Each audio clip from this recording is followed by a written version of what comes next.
And the news that we're just getting right now is that the meeting between the two foreign secretaries of India and Pakistan is finally over. Aizaz Ahmad Chaudhary was holding bilateral talks with his Indian counterpart, Subramaniam Jaishankar, a short while back. These were the visuals of both the foreign secretaries meeting at South Block when we showed the visuals of the Pakistan foreign secretary's motorcade reaching South Blocks. The two foreign secretaries there shaking hands. And while the meeting was going on, interestingly, we also got news, according to the Pakistan, that all key agendas were discussed. Pakistan insisting on Kashmir remaining the core issue.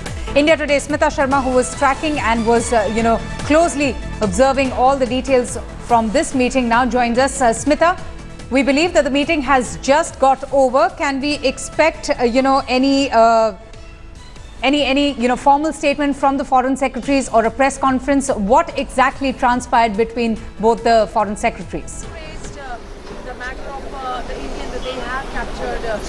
We can only hope, Avantika, that the Indian side speaks up and does that soon enough, because as far as the Pakistani side is concerned, they've clearly plugged in their agenda as far as this foreign secretary level meeting is concerned right from the word go. Just 10 minutes into the meeting, as the two foreign secretaries in fact started talking in the foreign secretary's chamber here right behind me in South Block, we saw the Pakistan High Commission and the Foreign Ministry, actually the MOFA of Islamabad, put out those statements saying all outstanding issues were taken up, that Pakistan raised the K word or Kashmir issue as well and asked for a UN-led resolution. And as soon as the meeting ended, we now have more pointers from the Pakistani side once again saying that Pakistan even raised the issue of arrest of Kulbhushan Jadav, whom they allege to be a spy who was allegedly fomenting trouble in Balochistan. They've also said in their release now that the Foreign Secretary in fact underscored the need for early commencement of comprehensive dialogue. So clearly, while this is not to be considered the commencement of the dialogue process, which has been in limbo, but Pakistan plugging its agenda, while the Indian Foreign Ministry is yet to come up with a response to that. We are still waiting, but the meeting though lasting for an hour and 40 minutes. Smita, you're so close to the subject. Do you think India would have a specific game plan in mind? How do they plan to respond to this? Because as you rightly said, Pakistan has, plugged their agenda. They once again raked in the, K word, which is so sensitive to the Indians. Can we expect the Indian government to have a counter agenda?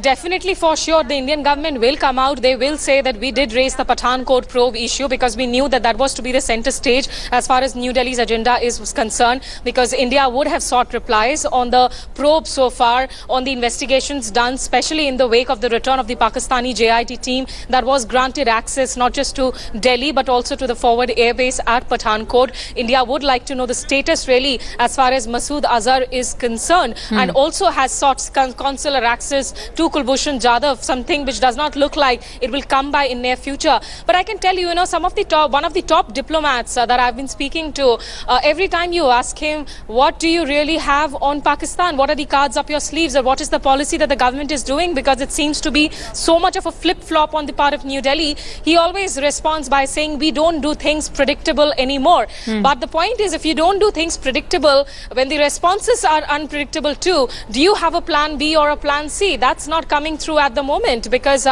this definitely looks like the Pakistanis once again have gone, and at least for their masters back home, they have said that, look, we came in here and we brought up the K agenda, so at least our agenda is taken care of. This meeting, Smita, but was seen as some sort of an icebreaker in the on-off relationship between both the countries. Do you think that there was perhaps an intent from the Pakistani side to sabotage the talks while it was underway, and this political upmanship displayed by them side with the release of that information while the foreign secretaries were still talking? Sabotage or not, but clearly that game of one-upmanship is on. We have seen this happen too many times, either when joint statements have been released and then, of course, sides have gone back home and changed their tone and tenor. We saw that happen in Ufa. Of course, a lot of the media hype was also to be blamed for that, because the Pakistani side actually came under severe criticism when the Indian media also pointed out, saying that, look, the Kashmir word is missing from the Ufa statement. And the moment Sataj Aziz landed back in Islamabad, he had to harp a different tone. So if the army, which is, driving the foreign policy from behind the scenes, with Nawaz Sharif more weakened in terms of its political space within the country. The Kashmir word does seem to be absolutely crucial for them. At least it's a word which is not going to go away in your or mine lifetime. It looks like this is going to continue for generations to come. Though there is an additional K word now, if that K word for Kashmir continues to be the bone of contention. There is that K word for Kabul that adds to the complexity of dimensions and also provides an alternate opportunities, because really this meeting is happening on the sidelines of that Heart of Asia conference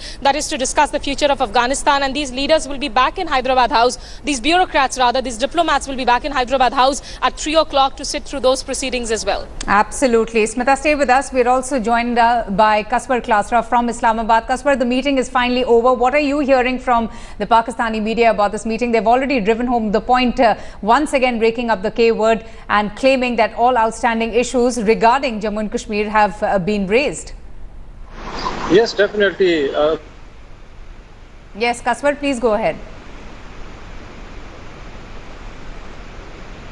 Reporting that Pakistani media has a lot to do with the national issues at the moment. As you know, Pakistan Prime Minister and the Pakistan family has been caught in controversy of trauma cases. So there is not much that Pakistani media is to report on. Okay. But definitely we have that picture. Pakistani team was there in New Delhi to talk about the future of Afghanistan. But just there, as we have discussed earlier, that the Pakistani... Kasper, just stay with me. We're having a slight audio issue there. We have with us also defense and strategic analyst Brigadier Amrit Kapoor joining us now. Brigadier, thank you so much for speaking to us. How do you view, the kind of information that has been coming out, Pakistani claiming that all outstanding issues related to Jammu and Kashmir has also been taken up, but we've still not got a response from the Indian side. What do you see this as? Political upmanship from the Pakistan side? You see, whenever we have any dialogue with Pakistan, they have got the habit of sort of putting us on the back foot, and that is by raising the Kashmir issue.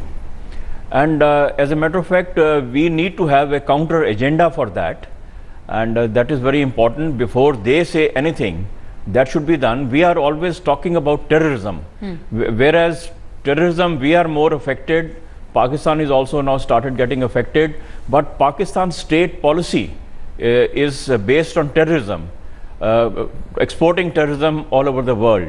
So you're trying to raise an issue which will not find any answer from these people. So therefore you should have your agenda that Kashmir is an integral part of India, and we should ask them, what are you doing to return the Pakistan occupied Kashmir? What are you doing about Aksai Chin? How come you have acceded that to China? How about Gilgit, Baltistan? I mean, these territories. We should be proactive and talking about these issues rather than getting bogged down on Kashmir every time. Right. And also we should do our homework on our own side. As we keep delaying this process, this is what Pakistan wants, and they are creating a lot of unrest in the valley. Right. I have been there from 73 onwards, and I find there is a distinct difference every day. Every day we had actually brought them into the Indian landscape, but now things are drifting, and that too because only certain issues are coming in the media. The other issues are being put under the carpet. So India has to be also very proactive as far as Kashmir, what we are doing, and how the Kashmir integration has taken place with our country. Right. So we should be putting them on the defensive. I find there is something amiss in our foreign policy, where every time anybody comes from outside, they put us on the defensive. And then we keep doing sort of damage control exercises, or we are just fighting a certain war which has got no solution at all. True. So to my mind, I mean, such an outcome, what we were expecting from there, we should not be expecting. We should put certain points on the agenda, and like we are only harping on our NIA visit to they have already come to, their JIT had come to Pathankot. Firstly, it should not have been allowed. And once they have gone, they have said that there is no link to Pakistan. Right. Now, what are we talking about? No, and they also said that it was an attempt by India. They staged the Pathankot terror strike to malign Pakistan. To Pakistan. So if they are coming out with that, I mean, you are not even able to counter that. I mean, you are asking for your NIA team to go and interview those guys who had who had plotted this complete thing. Will they ever allow? Firstly, you did a blunder by allowing their ISI, which plans the operations against India. Okay. You have the ISI rep there visiting Pathankot. I mean, it doesn't stand to any logic at all. Right. And now also every time, if you know that they are going to raise the Kashmir issue, you should have something solid to counter it. Before they come out with the Kashmir issue every time, you should raise what is happening in POK. There is so much of unrest there. Yes. So there is total military rule there. They are trying to settle their Punjabis there, which in our country we have not been able to do. There's an Article 370 here. So I mean, we have got so many plus points which we are unable to put across, and we become a victim of Pakistan's propaganda and their Sai war, I would say that. All right, just stay with me. I want to get in Kaswar Klasra from Islamabad. Kaswar, apologies, we lost your audio a short while back, but please carry on from where you left. How is the Pakistan, media or your sources, how are they seeing this foreign secretary level talks between both the nations? What is the information that you have with you? Yeah, we were talking about Pakistan's media as well, telling you that Pakistani media has been caught up with some national issues pertaining to national security and other things. So not much has been reported by Pakistani media that what's going to happen there in New Delhi at the moment. But yes, definitely point coming out being run by Pakistan's influential group like Geo and Airways movement, that the Pakistani side had at least talked about the arrest of Kulbhushan Jadav, the alleged Indian spy, and definitely there has been talks about Kashmir in New Delhi. So that is a plus point. But on the other hand, what I'm getting from the sources there in Islamabad, from Ministry of Foreign Affairs and government sector, definitely they told us that the Pakistani delegation was not there for bilateral talks. Rather, they were there in New Delhi to participate in Heart of Asia conference, and they were expected to talk about the development and the plan about Afghanistan as well. So definitely, my sources, it's a good argument that at least the two sides have sit down, get together, and it was itself an ice-breaking, and talks will be happen in the future as well. That is really a good thing. This is what I have heard from my sources in Islamabad as well. Okay, stay with me. Rajiv Dogra, former Indian Consul General to Karachi, Pakistan, also is with us. Mr. Dogra, now I wanted to ask you this question, that were you expecting anything concrete, anything substantial to come out from these foreign secretary talks? Because Pakistan have already plugged in their agenda like they have done before, once again provoking India by raising the Kashmir issue. Do you agree with the brigadier who said that why do we have to be on the back foot repeatedly, and why do we have to be, a victim of their propaganda? Well, firstly, I had said much the same thing in different words in my first intervention with you. Second, as far as expectations are concerned, you can have expectations if you're expecting talks or if you're expecting a meeting. This was a surprise pulled on the Indian public by the two sides. I would say Indian public and Pakistani public. No one knew that the two foreign secretaries were going to meet. No one knew that Heart of Asia conference, senior officials level, was going to be held in Delhi on 26th of April. Though Afghanistan, as the concerned party, had announced it as far back as in March itself. So the moment they announced it, Abdul Basit got into action. Yes. First he said the dialogue is dead. Yes. That was one giveaway. We did not take the hint that something is happening. Then before 26th April, what does he do? He invites Asya Andrabi, the known agent of Pakistan, to put it in correct words, to his High Commission. When media didn't pick it up again, then he had the photograph of that meeting leaked. Unfortunately, once again, we missed the hint altogether. So you can have expectations, you can have a reaction only if you know that such and such event is going to happen. But the entire idea was not to let this information come out, because there is a feeling in this age of public diplomacy that media and the public should not know about it. Okay. One other point which I wish to make is a reference to diplomats and their briefing, and also the issue of policy.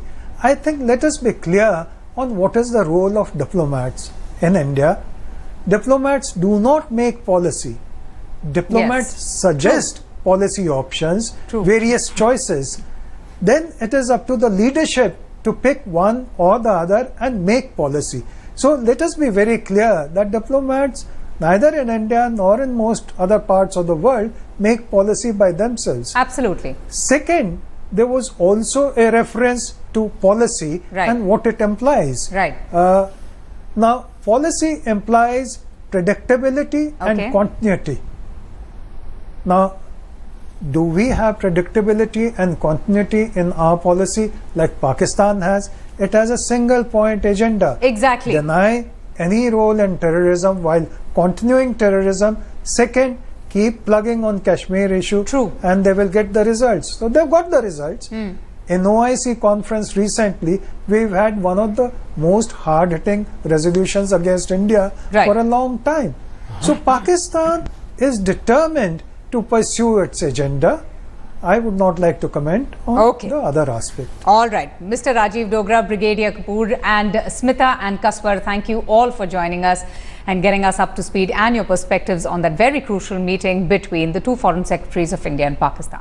5 Indian police personnel, including a police inspector, have been arrested from Nepal on Sunday. The police arrested them near Sanagon. The Indian police personnel claimed that they have